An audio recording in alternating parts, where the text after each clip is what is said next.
प्राचीन चाइना में एम्परर खा देखता है कि उसकी बेटी तुरंदो थ्रोन रूम में दौड़ते हुए कारपेट के एक होल पर गिर जाती है, जिसकी वजह से वह रोने लगती है। यह कारपेट कॉन्टिनेंट को रिप्रेजेंट करता है और होल मालविया का है, एक छोटा और पीसफुल किंगडम। कारपेट को पूरा करने के लिए खा अपने लोगों को मालविया भेजता है, जिन्हें जनरल बोयान लीड करते हैं। मालविया में रॉयल फैमिली 3 मैजिक ब्रेसलेट्स पहनती है, एक किंग के लिए, एक क्वीन के लिए और एक प्रिंस के लिए। यह एक पारिवारिक विरासत है और कोई भी तीनों ब्रेसलेट्स एक साथ नहीं पहन सकता, क्योंकि उससे बड़ी पावर मिलेगी, लेकिन साथ ही एक श्राप भी लगेगा। प्रिंस कैलेफ को मास्टर जो स्वॉर्ड ट्रेनिंग दे रहे होते हैं और लड़का चाइनीज फाइटिंग स्टाइल बहुत जल्दी सीख रहा है। इसी वक्त बोयान की सेना मालविया पर हमला करती है, फ्लेमिंग एरोस छोड़ते हुए कासल स्टॉर्म कर देती है। मालविया के सोल्जर्स अपने होम को डिफेंड करने की कोशिश करते हैं, लेकिन बोयान की आर्मी बहुत बड़ी और उन्हें आसानी से हरा देती है। आखिर में बोयान और उसके लोग बैटल जीत जाते हैं और रॉयल बॉडीज के पास 3 ब्रेसलेट्स मिलते हैं, जिन्हें वह एम्परर के पास ले जाते हैं। तुरंत के बर्थडे पर वह ब्रेसलेट्स वाले गिफ्ट बॉक्स को खोलती है और 2 ब्रेसलेट्स पहन लेती है। वह तीसरा ब्रेसलेट अपने पिता को देने की कोशिश करती है, लेकिन वह उसे तुरंत के हाथ में ही पहना देते हैं। जैसे ही वह तीसरा ब्रेसलेट पहनती है, कर्स एक्टिवेट हो जाता है और ब्रेसलेट्स अपनी बाह पर टाइट होने लग जाते हैं, जिससे उसे दर्द होने लगता है। चाहे वह कितनी भी कोशिश करे, तुरंत ब्रेसलेट्स को नहीं हटा पाती और जल्द ही वह रंग देखना बंद कर देती है। खा उसे चाकू से ब्रेसलेट्स हटाने की कोशिश करना चाहता है, लेकिन जब तुरंत उसे स्केलेटन के रूप में देखती है तो वह बेहोश हो जाती है। बाद में हाई प्रीस्ट खा को बताता है कि यह कर्स केवल एक भविष्य के सूटर के द्वारा ही हट सकता है। जब तुरंत 15 साल की हो जाएगी तो वह 3 रिडल्स यानी पहेली देगी और जो भी उन्हें सॉल्व करेगा वह कर्स को तोड़ेगा, लेकिन वह अपनी जान जोखिम में डालेगा। अगर यह सब उसके 18 साल की होने से पहले नहीं हुआ तो उसका दिल बर्फ जैसा हो जाएगा और वह पागल हो जाएगी। इस बीच पता चलता है कि जो ने कैलेफ के साथ भागने में कामयाबी पाई है, जिसने अपनी सारी यादें खो दी हैं। जो उसका नाम बदलकर ब्लू आइज रख देता है ताकि वह सुरक्षित रहे और उसे अपने होम टाउन ले जाता है, जहां वह अपने परिवार से मिलता है। ब्लू आइज तुरंत जो की बेटी से दोस्ती कर लेता है। कई साल बाद ब्लू आइज एक टीनेजर बन जाता है और फायरवर्क्स की कला सीखने के लिए डिटरमाइंड रहता है। जो की बेटी लियोर अब उसकी बहन जैसी बन गई है और अक्सर उसे प्रैक्टिस करते समय परेशान करती है। एक सुबह वह उस पर प्रैंक करती है, जिससे उसका फायरवर्क खराब हो जाता है और उसका आखिरी गन पाउडर भी खत्म हो जाता है। माफी मांगने के लिए लियोर उसे माइंस में ले जाती है, जहां वे छुपकर देखते हैं कि मास्टर्स कैसे फीनिक्स जैसी आकृतियां बनाने वाले अद्भुत फायरवर्क्स बनाते हैं। दुर्भाग्यवश एक गार्ड उन्हें देख लेता है और उन्हें माइंस के अंदर भागना पड़ता है। जब भी गार्ड्स उन्हें रोकने की कोशिश करते हैं, वे फर्नीचर पर कूदते हैं और गार्ड्स को धीमा करने की कोशिश करते हैं। अचानक गार्ड्स उन्हें पकड़ने वाले होते हैं, लेकिन फायरवर्क मास्टर कुछ स्पार्क्स फेंककर गार्ड्स को रोक देता है और डुओ को एक हिडन टनल के जरिए भागने में मदद करता है। पैलेस में बोयान तुरंतो से मिलता है, जो अब एक खूबसूरत लेकिन थोड़ी कोल्ड नेचर की प्रिंसेस बन चुकी है। खा चाहता है कि बोयान उसे ट्रेन करे, इसलिए तुरंतो को लड़ना पड़ता है। कर्स की वजह से तुरंतो के पास स्पेशल एबिलिटीज हैं, जिससे वह बहुत तेजी से मूव कर सकती है। शुरुआत में बोयान उसे मारने में नाकाम रहता है, लेकिन जब वह उसकी लूम तोड़कर एक लकड़ी का टुकड़ा उठाता है तो तुरंतो सीधा हमला करना शुरू कर देती है। बोयान के आलोचनाओं से आहत होकर तुरंतो सुपर स्पीड से बाहर भाग जाती है और बोयान का इंतजार करती है कि वह उसके ऊपर वार करे, ताकि वह लकड़ी की जगह असली स्वॉर्ड निकाल सके। बोयान के मेटल की परछाई को देखकर वह तुरंतो को पकड़ लेता है और उसे जल्द से डिसआर्म कर देता है। उस समय ब्लू आइज और लियोर उस टनल से बाहर आते हैं, जो उन्हें पैलेस के बगीचे में ले जाता है। बोयान को तुरंतो को पकड़ते हुए देख ब्लू आइज गलत समझता है और प्रिंसेस को बचाने के लिए उसकी स्वॉर्ड ले लेता है। जो की टीचिंग्स की वजह से ब्लू आइज अच्छा फाइट करता है और बोयान इसे जो के स्टाइल के रूप में पहचानता है। दोनों के बीच लड़ाई जारी रहती है और बोयान का एक्सपीरियंस सामने आता है, जब वह अंत में ब्लू आइज को हराकर उसे मारने की कोशिश करता है। लेकिन जैसे ही वह उसे स्टैब करने वाला होता है, लियोर अपनी विप से उसे रोकने की कोशिश करती है, लेकिन तुरंत वो अपनी बाह बीच में डाल देती है और स्वॉर्ड ब्रेसलेट से टकराकर टूट जाता है। तभी बहुत सारे गार्ड्स आते हैं ताकि इंट्रूडर्स को गिरफ्तार कर सके, लेकिन तुरंत वो कहती है कि वे उसके साथ है और घोषणा करती है कि तुरंत अब उसे ट्रेनिंग देगी। जल्द ही दोनों किशोर हर रोज अपनी स्वॉर्ड्स के साथ ट्रेनिंग करना शुरू कर देते हैं और उनके बीच एक संबंध विकसित होने लगता है। तुरंत वो ब्लू आइज से बहुत प्रभावित होती है, क्योंकि वह उसके कर्स के बावजूद उसके साथ चल सकता है। एक दोपहर जब वे पैलेस के आंगन में कूदते हुए ट्रेनिंग कर रहे होते हैं, तो ब्लू आइज एक्सीडेंटली ब्रेसलेट्स को छू लेता है और उसे अपने होमलैंड के हमले के फ्लैशबैक्स दिखाई देने लगते हैं। इस बीच बोयान हाई प्रीस्ट से कहता है कि वह बहुत ताकतवर बनना चाहता है। एक छोटे से गुप्त तालाब में प्रीस्ट बोयान पर एक विशेष अनुष्ठान करने की कोशिश करता है, जिससे वह सोने में ढक जाता है, लेकिन यह काम नहीं करता और सोना गायब हो जाता है। बोयान यह सोचने लगता है कि क्या उसे खा को मारना चाहिए ताकि वह ताकत पा सके, लेकिन प्रीस्ट उसे बताता है कि वह तुरंतो से शादी कर सकता है। कुछ समय बाद ब्लू आइज तुरंतो को बहुत याद करता है और एक पूर्णिमा की रात उसे मिलने जाता है, जो वह रात है जब उसे दूर रहना चाहिए। जब वह उसके कमरे में चुपके से घुसता है तो वह हैरान हो जाता है, क्योंकि वह कई कपड़ों से बंधी हुई होती है और उसे काटने की कोशिश करता है, उसकी वार्निंग्स के बावजूद। ब्रेसलेट्स अब पहले से कहीं ज्यादा गहरे खून में दबने लगते हैं और जैसे ही तुरंतो आजाद होती है, उसकी आंखें बदल जाती हैं और वह ब्लू आइज को स्केलेटन के रूप में देखती है। जल्द ही कर्स पूरी तरह सक्रिय हो जाता है और तुरंत दो कपड़ों को एक हथियार बनाकर ब्लू आइज पर हमला करने की कोशिश करती है, लेकिन ब्लू आइज उसे अपने शब्दों में समझाने की कोशिश करता है, जिससे वह पहले की तरह नॉर्मल हो जाती है। हालांकि वो अभी भी गुस्से में है, इसलिए वह उसे फिर कभी न आने को कहती है। कुछ दिनों बाद ब्लू आइज एक रॉयल गार्ड बन जाता है और उस टीम का हिस्सा बनता है जो प्रिंस यूथोंग को लाम्फू के शहर में उत्सव में सुरक्षा देने आता है। तुरंदो अब भी महल में बंद है और वह अपनी शक्तियों का उपयोग करके काम को तेज करने के लिए लूम्स पर काम करती है। कई लोगों ने उसके रिडल्स को हल करने की कोशिश की है, लेकिन खां उसे फिर से प्रिंस पर कोशिश करने के लिए कहता है।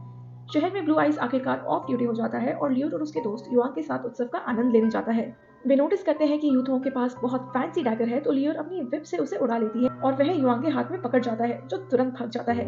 यूथोंग उसे पकड़ने के लिए युआंग का पीछा करता है और कई कूदों के बाद उसे पकड़ लेता है, लेकिन युआंग डैगर को किसी और दोस्त की तरफ फेंकता है और उसे भागने को कहता है।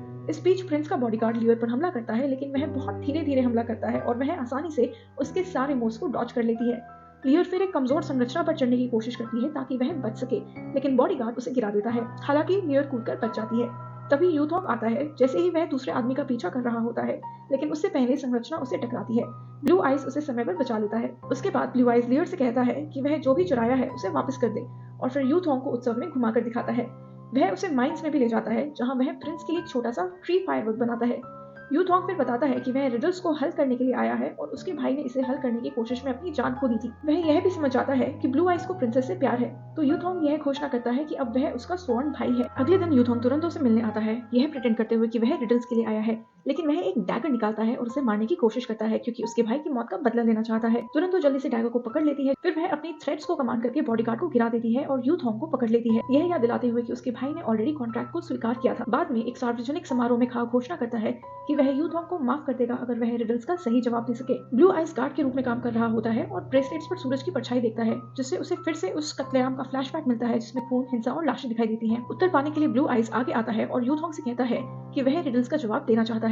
खा जानना चाहता है कि वह ऐसा क्यों कर रहा है, तो ब्लू आइज झूठ बोलता है और कहता है कि यूथोंग का स्वॉर्ड ब्रदर होने के नाते यह उसकी जिम्मेदारी है। जब क्राउड उसकी मदद में आवाज उठाती है, तो खा उसे मौका देने के लिए राजी हो जाता है और हाई प्रीस्ट समारोह शुरू करता है, यह समझाते हुए कि अगर ब्लू आइज सही जवाब देता है तो फायरवर्क्स फूटेंगे और अगर वह असफल होता है तो उसे मृत्यु दंड दिया जाएगा। तुरंत पास आती है और ब्लू आइज स्वीकार करता है कि वह यह सब उसे बचाने के लिए कर रहा है, लेकिन वह सिर्फ वही रिडल पूछती है जो ब्रेसलेट उसके दिमाग में फुसफुसाता है।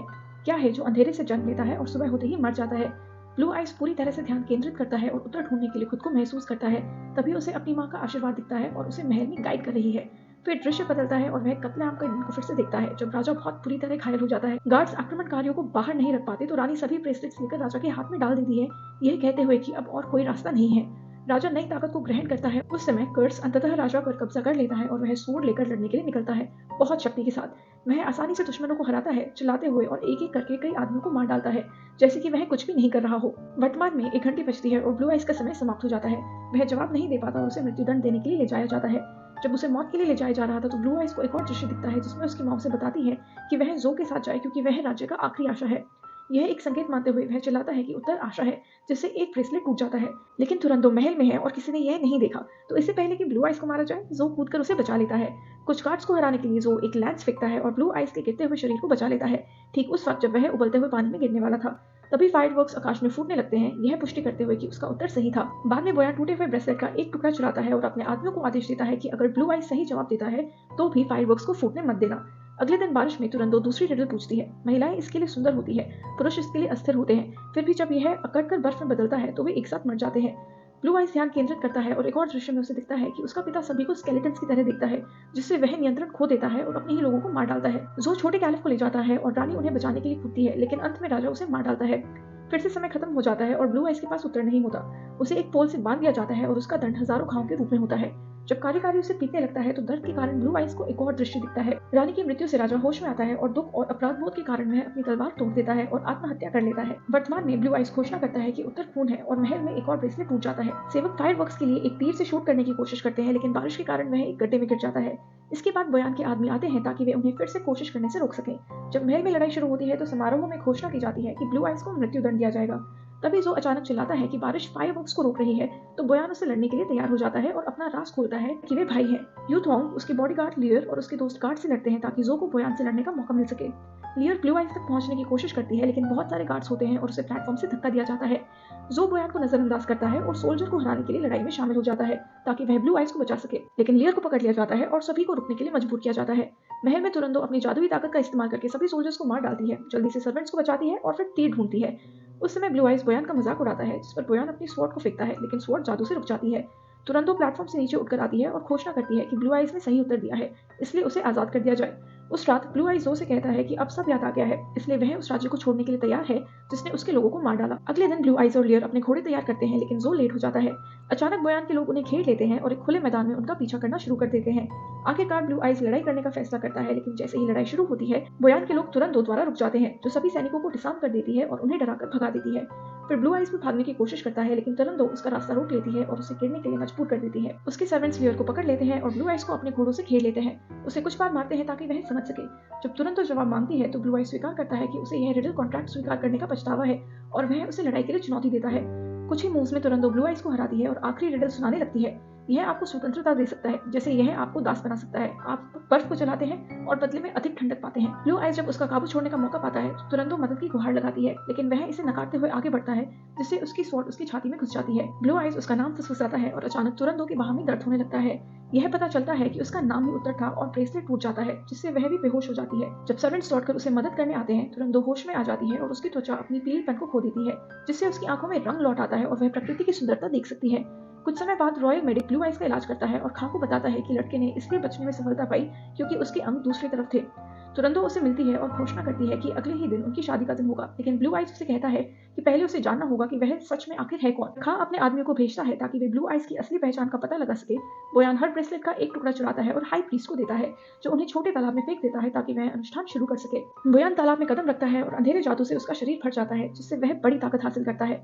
अनुष्ठान खत्म होते ही बोयान अपनी स्वॉर्ड का परीक्षण करता है, लेकिन उसकी सारी चोटें तुरंत ठीक हो जाती हैं। फिर वह हाई प्रीस्ट को मार डालता है क्योंकि उसने बहुत ज्यादा जान लिया था। शाम को ब्लू आइज एक रेस्टोरेंट में शराब पी रहा होता है क्योंकि उसे यह पसंद नहीं आता कि वह दुश्मन की बेटी से प्यार करता है। यह सुनकर लियर दौड़ते हुए तुरंदो को सच्चाई बताने जाती है। इस बीच बोयान जो से ब्लू आइज के बारे में पूछने के लिए आता है।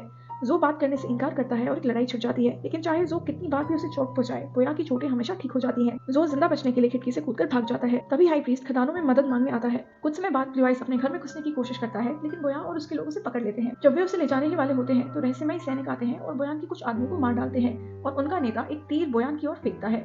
बोयान उसे अपने हाथ में पकड़ लेता है और ब्लू आइज को मारने की धमकी देता है, यह जानते हुए कि तीर फेंकने वाला तुरंदो है। फिर बोयान यह खुलासा करता है कि उसने एक जैकेट ढूंढी है जिसमें मार्विन राजकुमार के परिवार का प्रतीक है। इसका मतलब है कि ब्लू आइज दुश्मन है। तुरंदो को इससे कोई फर्क नहीं पड़ता और वह ब्लू आइज को बचाने के लिए किसी भी शर्त पर शादी करने का प्रस्ताव देती है। अगले दिन ब्लू आइज को खां से मिलने के लिए ले जाया जाता है, जो फैसला करता है कि वह दुश्मन होने के बावजूद मुक्त कर देगा क्योंकि उसने उसकी बेटी को बचाया था। ब्लू आइज अब भी बदला लेना चाहता है और जब बोयान उसे चुप कराने की कोशिश करता है तो तुरंदो हस्तक्षेप करती है और सच्चाई को उजागर करती है।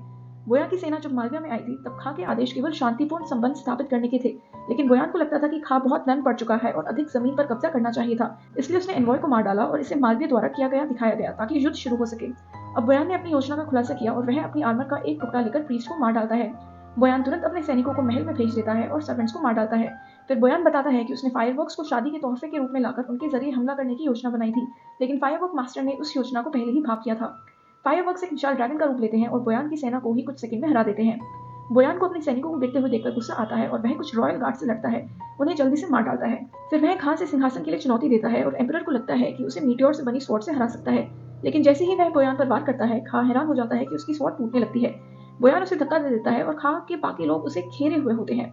एक भयंकर युद्ध महल के सिंहासन कक्ष में छिड़ जाता है, जहां लोग अपनी विभिन्न क्षमताओं के साथ लड़ते हैं, जैसे लियर के विप और यूथोंग की बॉडीगार्ड की ताकत। ब्लू आइज और जो मिलकर बोयान से लड़ते हैं, लेकिन उनके हथियार बेकार हो जाते हैं। वे बोयान को महज से धक्का देने में कामयाब होते हैं, लेकिन वह एक चाकू उठाकर जो के सीने में घुसा देता है। ब्लू आइज उसे फिर से हराने की कोशिश करता है, लेकिन वह कमजोर पड़ जाता है। तुरंतो उसे बचाने की कोशिश करती है, लेकिन बोया उसका गला घोट देता है जब तक वह जो को खड़ा होते हुए नहीं दिखता। बोया अपने भाई पर कूद पड़ता है और उसे मारने की कोशिश करता है। तब लियर अपने विप से उसके हाथ को पकड़ लेती है, लेकिन वह उसे फेंक देता है। फिर ब्लू आइज बोया के सिर पर एक बॉक्स फेंकता है और तुरंतो उसे महल से बाहर खींच लाती है। बोया तुरंत उनका पीछा करता है, जिससे यूथोंग और बाकी लोग उसकी सेना के आखिरी सैनिकों को हराकर युद्ध जीत जाते हैं। ब्लू आइज और तुरंतो एक गुप्त सुरंग के जरिए बाहर निकलते हैं और बोयान पर फायरवर्क्स फेंकते हैं, लेकिन उससे उन्हें कोई फर्क नहीं पड़ता। वह खदानों को नष्ट करना शुरू कर देता है और ब्लू आइज तुरंतो को बचाने के लिए उसे गिरने से पहले धक्का देता है।